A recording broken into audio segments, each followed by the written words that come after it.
December 7th, 1941. Dawn at Pearl Harbor. The Japanese carrier strike force, approaching from the north, launches its attack. In less than 2 hours, the U.S. Pacific Fleet is devastated. 5 battleships sunk, 3 damaged, over 2,400 Americans dead.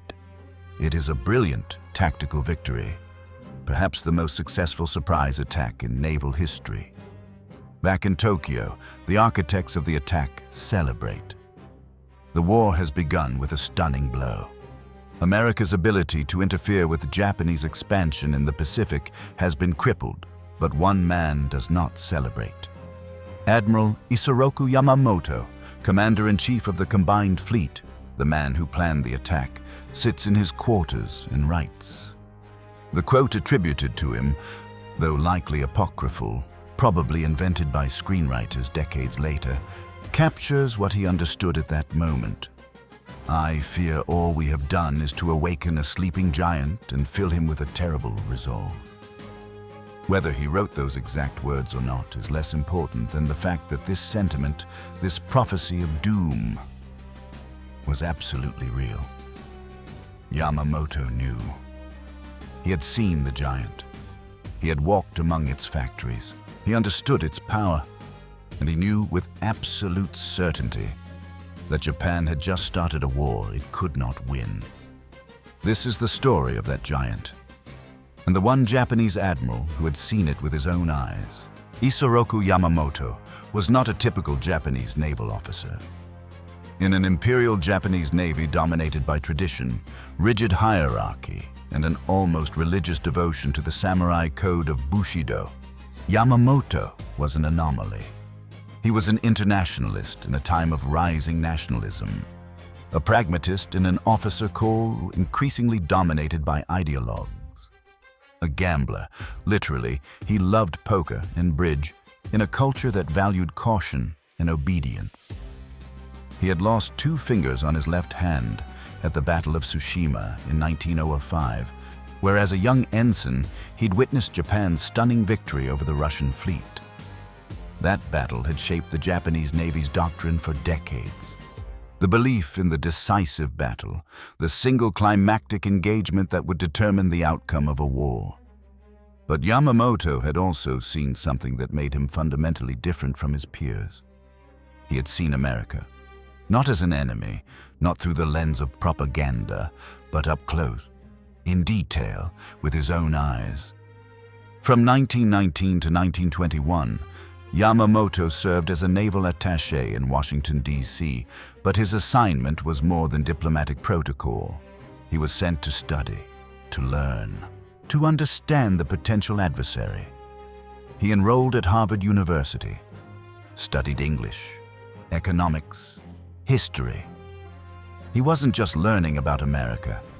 He was living in it, walking its streets, talking to its people, understanding how it thought. And critically, fatefully, he traveled. He toured the country, saw things that no amount of intelligence reports or statistics could truly convey. Yamamoto saw the Texas oil field. Endless, an ocean of derricks stretching to the horizon, pulling petroleum from the ground in quantities that defied comprehension. Japan's entire oil production was a fraction of what he saw, pumping out of a single American state. He saw the steel mills of Pittsburgh, furnaces that glowed day and night, producing more steel in a week than Japan could produce in a month. He understood. Steel was the currency of modern war, and America was printing money. But the moment that changed everything, the moment that seared itself into his memory and shaped every strategic calculation he would make for the rest of his life, came in Dearborn, Michigan, Henry Ford's River Rouge plant. It was 1921. The plant had just opened. It was the largest integrated factory in the world, a complete vertical integration of raw materials to finished product. Iron ore and rubber came in one end. Automobiles rolled out the other. Yamamoto took a tour. He stood on an observation platform and watched the assembly line. Watched workers, not craftsmen, just workers, performing simple, repetitive tasks with extraordinary efficiency.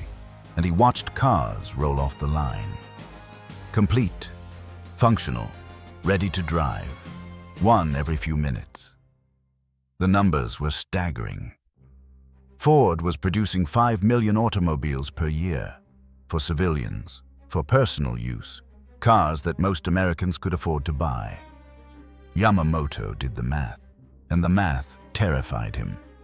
If this nation, he thought, can produce 5 million cars a year for civilians, what could it produce in a war? What if these factories stopped building cars and started building tanks, airplanes, ships? Japan's entire industrial capacity, its total steel production, its manufacturing output, its technological sophistication couldn't match what he was seeing in a single American factory complex. He understood with sudden and absolute clarity that Japan's military strength was built on sand. It was impressive by Asian standards, but measured against American industrial power, it was a rounding error. Yamamoto returned to Japan a changed man, a prophet carrying a message no one wanted to hear. As the 1930s progressed, Japan became increasingly militaristic. The army faction, led by generals like Hideki Tojo, gained political power. They pushed for expansion into China, into Southeast Asia, into the Western Pacific. They spoke of Japan's destiny, of the greater East Asia co-prosperity sphere, of liberating Asia from Western colonialism. And they spoke with increasing frequency and fervor of war with America. Yamamoto stood in their way. Not publicly, that would have been career suicide, possibly literal suicide given the political climate. But in cabinet meetings, in private discussions with Prime Minister Fumimaro Konoe, in his writings and correspondence, Yamamoto delivered his warning. A war with America is unwinnable. Not difficult, not risky, unwinnable. We cannot win a long war against the factories of Detroit, he told them. We cannot match their production. We cannot match their resources. We cannot match their industrial capacity. In one famous exchange, he told a government minister, "If you order me to fight, I can promise you victories for 6 months, perhaps a year. After that, I can guarantee nothing. We will be overwhelmed." He was even more blunt in another conversation. "To win this war, I would have to march into the White House and dictate terms in Washington, D.C., and I cannot do that." He was telling them, the only way to win a war with America is total conquest of the continental United States. Anything less, and America's industrial base remains intact, and that industrial base will bury us. But no one wanted to hear it. Why was Yamamoto ignored? How could rational military planners, looking at the same data he had, come to such different conclusions? The answer lies in one of the most dangerous doctrines in military history, the belief in spiritual superiority. The Japanese military, particularly the army, but increasingly the navy as well, was in the grip of an ideology called Yamato-damashii, the Japanese spirit. It was a quasi-religious belief that the spiritual purity, discipline, and martial virtue of the Japanese soldier made him inherently superior to any foreign adversary. That training, dedication, and willingness to die for the emperor could overcome any material disadvantage. They looked at Western nations, particularly America, and saw weakness, decadence, individualism, materialism. Soft, spoiled people who valued comfort over sacrifice, who would crumble when faced with the discipline and ferocity of Japanese troops. This wasn't just propaganda. Senior military leaders genuinely believed it. Tojo believed it. The generals planning the invasions of Southeast Asia believed it. They had evidence of sorts. Japan's victories in the Russo-Japanese War in China seemed to prove the point. Japanese troops consistently defeated numerically superior or better equipped opponents through superior morale and fighting spirit. So when Yamamoto talked about American industrial capacity, about factories and steel production and manufacturing output, the response was dismissive. "Spirit will triumph over steel," they said. "The American soldier won't fight with the ferocity of our troops. They'll seek negotiations after the first defeats." Yamamoto was mocked, called pro-American, weak, a coward, insufficiently committed to Japanese destiny. Some radical officers openly discussed assassinating him. He became an outcast in his own government, a lonely voice of pragmatism drowned out by nationalist fervor. He might have continued to resist, might have delayed or prevented the war.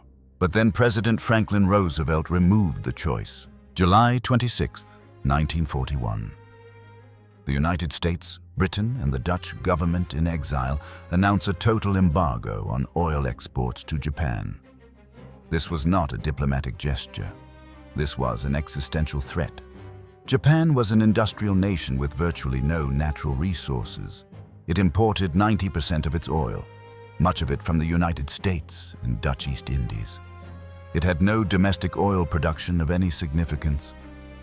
The Imperial Japanese Navy conducted an immediate assessment. Their conclusion was stark and terrifying. At current consumption rates, Japan had 18 months of oil reserves. After that, the fleet, the pride of the empire, the battleships and carriers that were the foundation of Japanese military power, would be reduced to rusting hulks in harbor. 18 months. The clock was ticking. The embargo was the sleeping giant's first squeeze, not bullets, not bombs, just economics, just turning off a valve.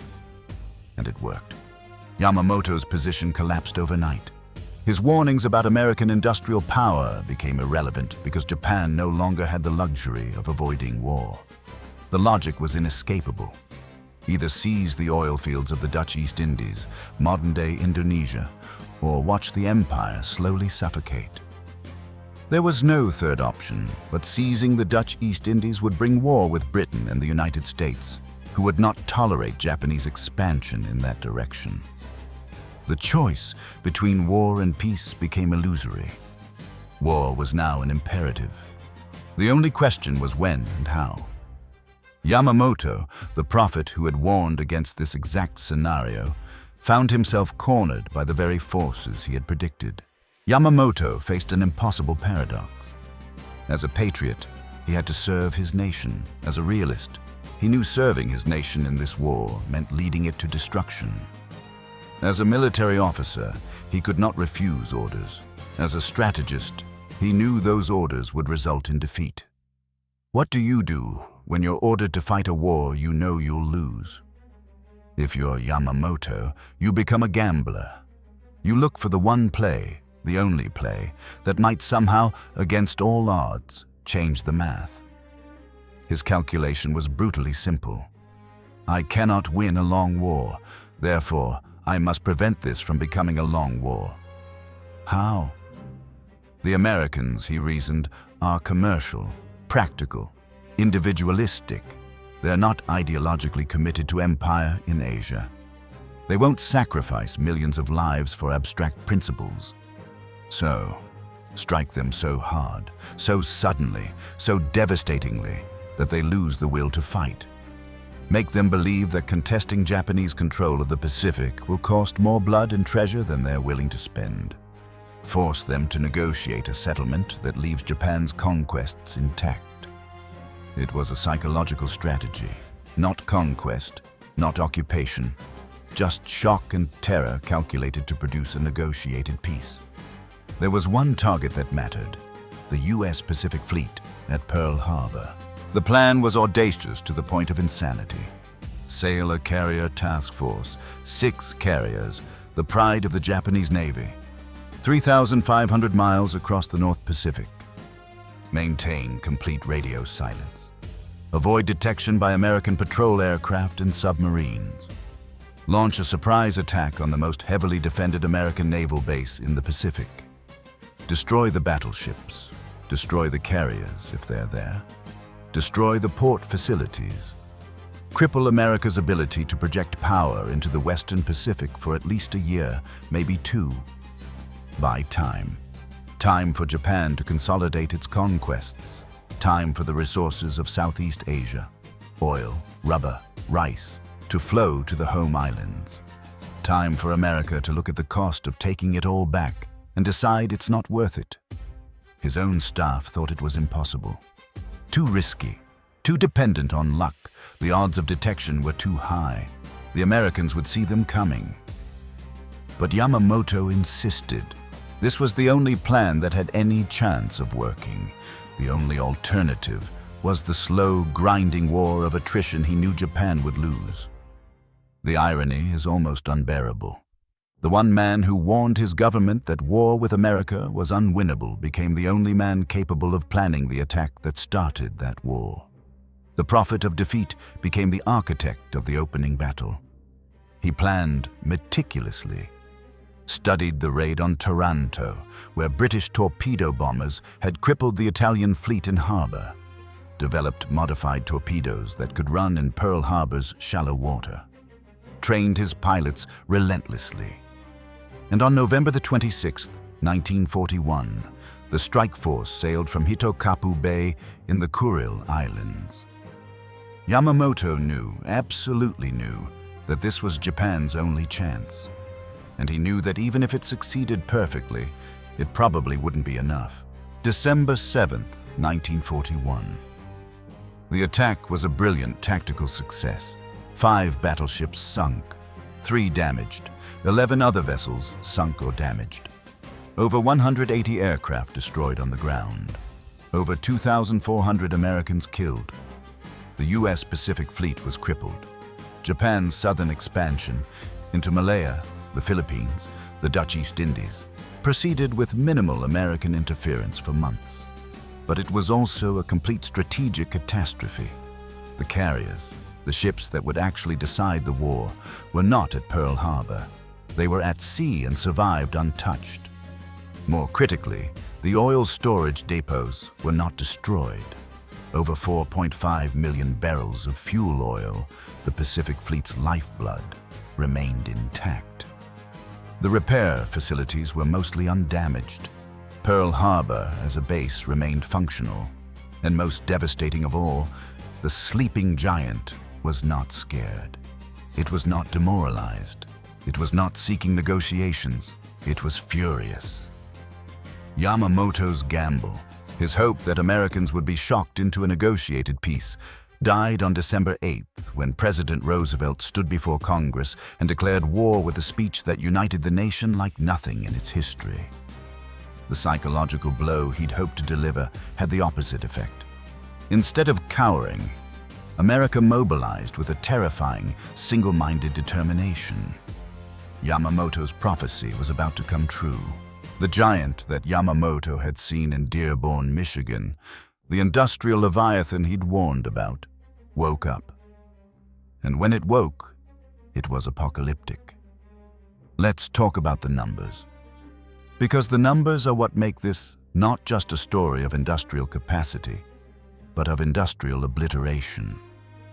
In 1941, Japan's gross domestic product was approximately 10% of America's.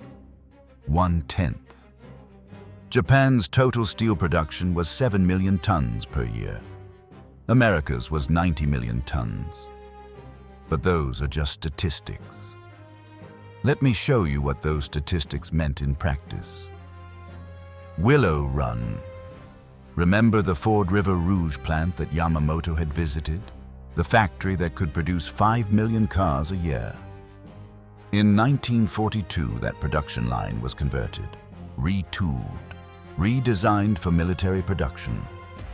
By 1944, the Willow Run plant, a single factory complex, was producing one B-24 Liberator heavy bomber every 63 minutes. Not parts, complete aircraft, 4 engines, 10 machine guns, a bomb load of 8,000 pounds, ready to fly.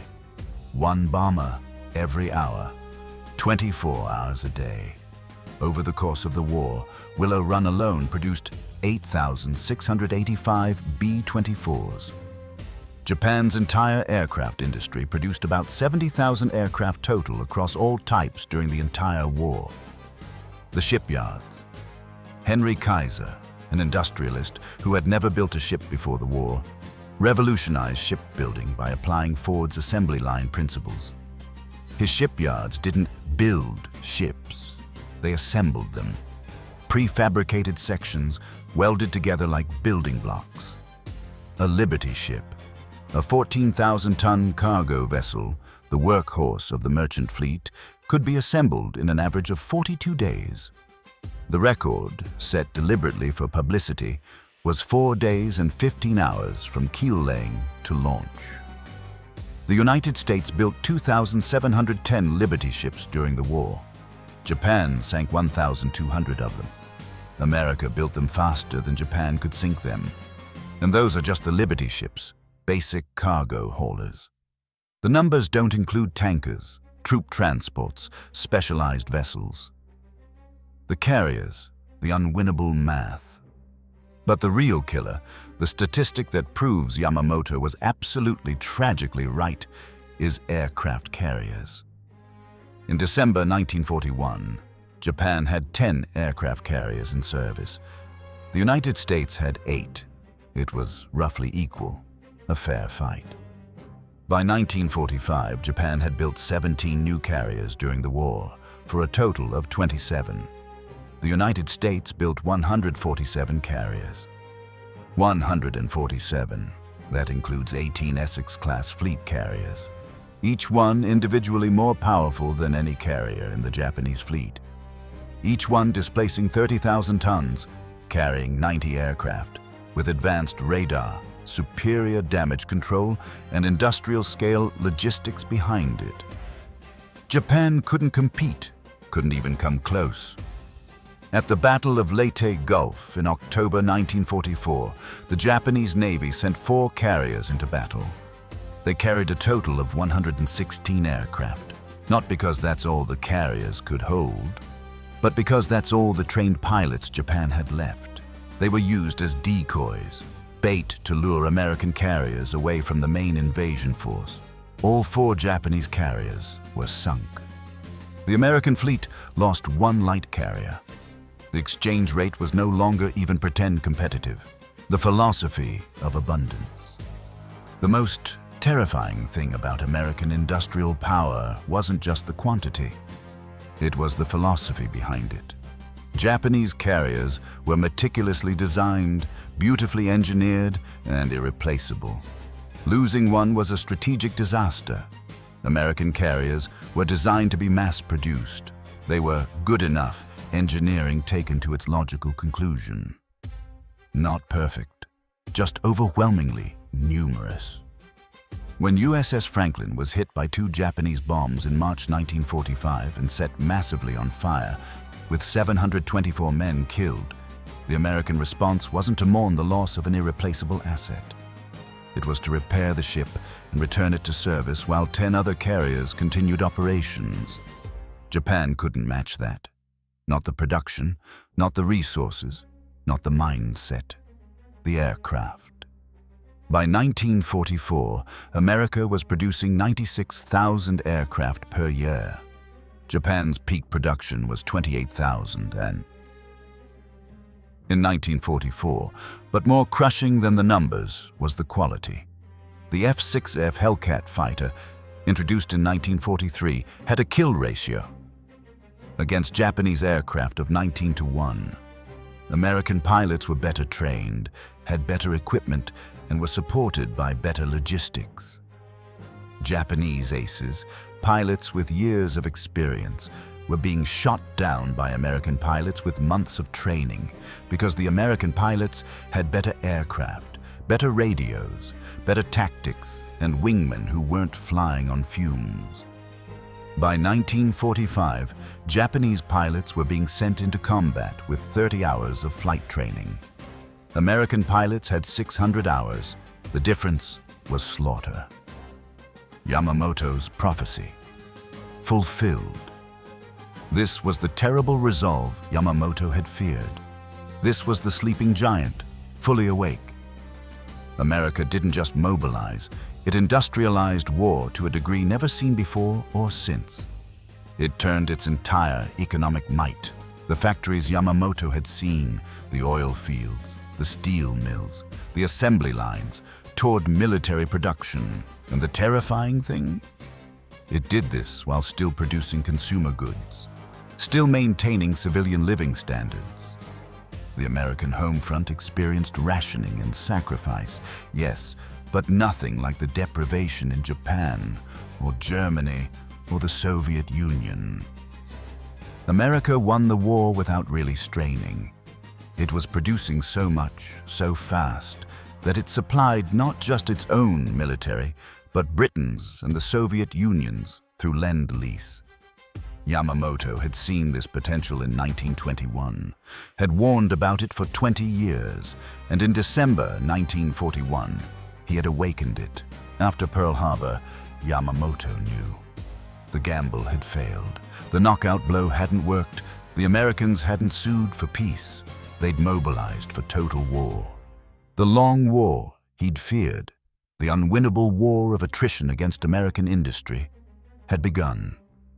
He tried one more time to force a decisive battle, to sink the American carriers before the full industrial might of the sleeping giant could be brought to bear.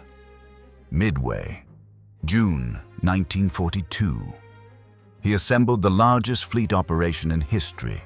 Over 200 ships, including 4 fleet carriers and 2 light carriers. The plan was to lure the American carriers into a trap and destroy them. It failed. Catastrophically, 4 Japanese carriers were sunk.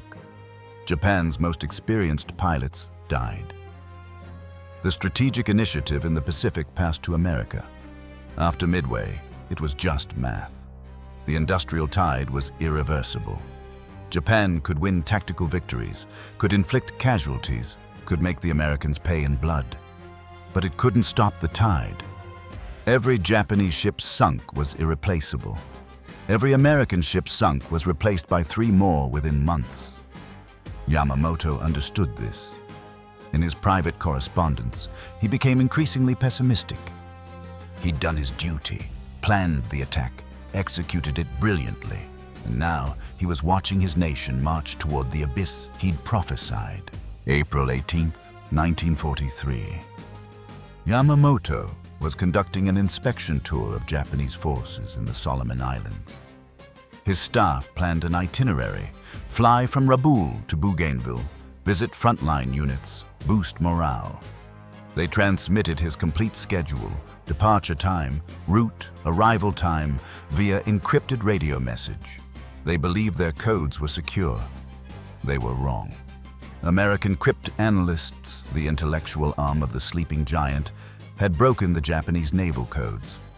Station Haipo in Pearl Harbor intercepted and decrypted Yamamoto's entire itinerary. The information went to Admiral Chester Nimitz. Nimitz forwarded it to Washington. President Roosevelt personally approved the mission.